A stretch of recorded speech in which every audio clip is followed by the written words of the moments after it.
Hey friends, welcome to today's episode. So this is the third part of my series of what I'm learning in my new coaching program, and it's about family systems. And I think you're going to find it really fascinating. And the reason why I wanted to share this is because I think the more we know, the more sometimes our relationships and how we live in the world can really help us in becoming better. And I think for me, that's my goal. And that's my goal for you, is to help you. And so you can heal and you can become the version of yourself you want to be. And so we're going to get into it. Okay. And I think it could really start making you aware of, oh, I see why I'm this way. Okay. Many of us believe our struggles started the day we discovered the affair, but they didn't. That day simply exposed patterns that had been living inside us for years, right? Terry Real teaches that every family has a system. Every family has spoken and unspoken rules.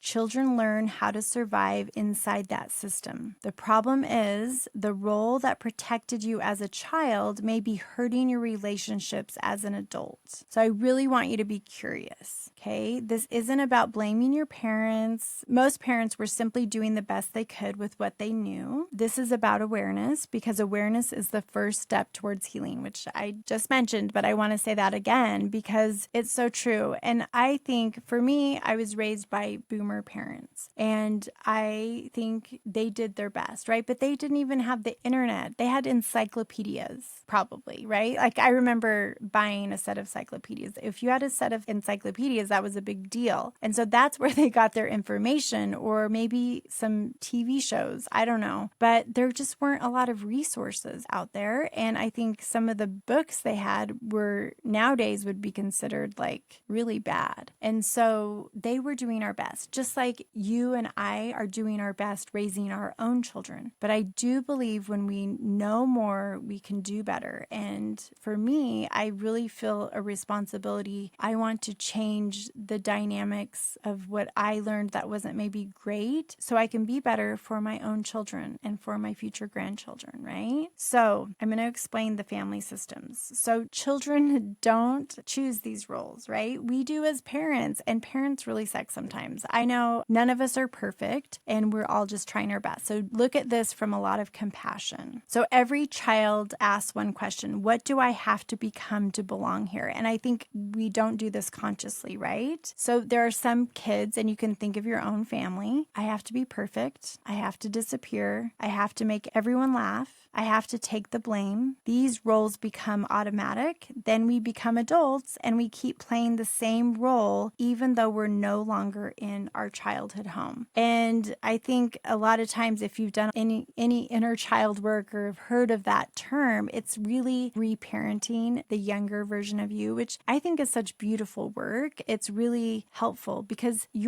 that little boy or little girl was doing their best with what they had. And so we have to just have lots of love and compassion. But oftentimes those roles that we were in are hurting us now. They're not helpful. Okay, so the first one I'm going to talk about is the hero. The hero is the responsible one. And usually every family has one or two of these, right? Or several. Depends on how many kids. I had 4 siblings in my home. And so I think some of us fit into different categories. And sometimes people talk about birth order. I think that's good information. This is just another way to look at it. So the hero is a responsible one, the achiever, the fixer, the one everyone depends on. Their value comes from performance. They often hear, "I'm proud of you. You always do such a great job. You've always been the responsible one." Sounds positive until it isn't. Okay? The adult version of the hero struggles to rest, feels responsible for everyone's emotions, believes love must be earned, can't ask for help, carries everyone else's burdens. Are you married to someone that's the hero? Are you the hero? Be curious. So this is an example. I like to tie things to betrayal. So imagine you find out your spouse has been having an affair. Instead of falling apart, you immediately start researching therapists, books, podcasts, schedule appointments, read everything, take care of the kids, pay the bills, You become the project manager of healing. Does this sound familiar? Everyone tells you, you're so strong, but inside you're exhausted and you don't know how to simply just be hurt and break down and fall apart. Healing for the hero means learning my worth is not my productivity. I don't have to earn love.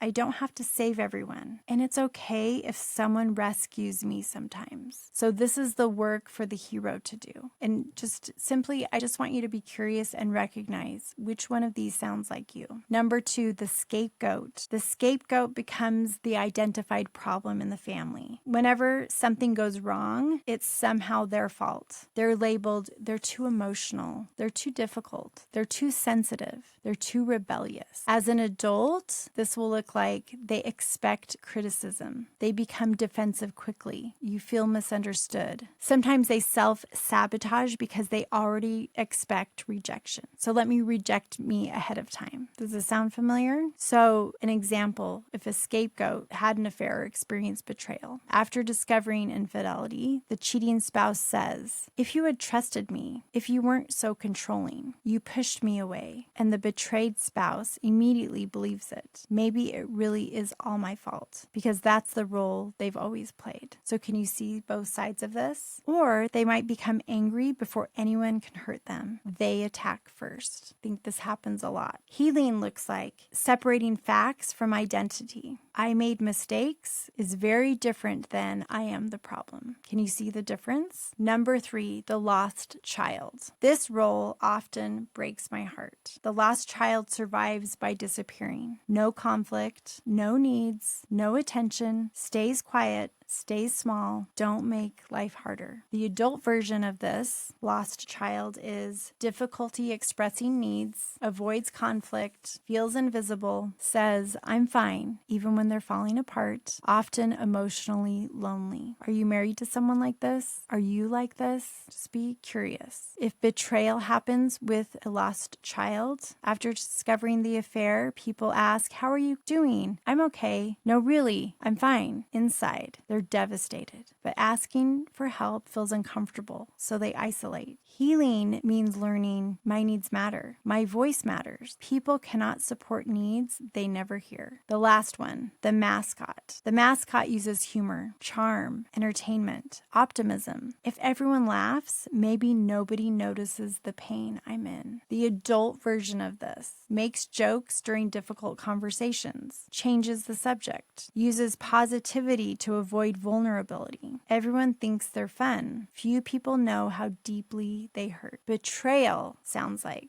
how's everything going? Oh, just living every person's dream. Everyone laughs, conversation moves on, and pain stays hidden. Healing means allowing sadness. You don't have to perform happiness, and you don't always have to be okay. Here's something I want you to hear. These aren't personalities, they're adaptations. They were brilliant when you were a little kid, right? They worked, but as adults, they often create disconnection. The hero overfunctions, the lost child disappears, the mascot avoids pain, and the scapegoat expects rejection. None of these roles make you broken. They simply tell the story of how you learned to survive.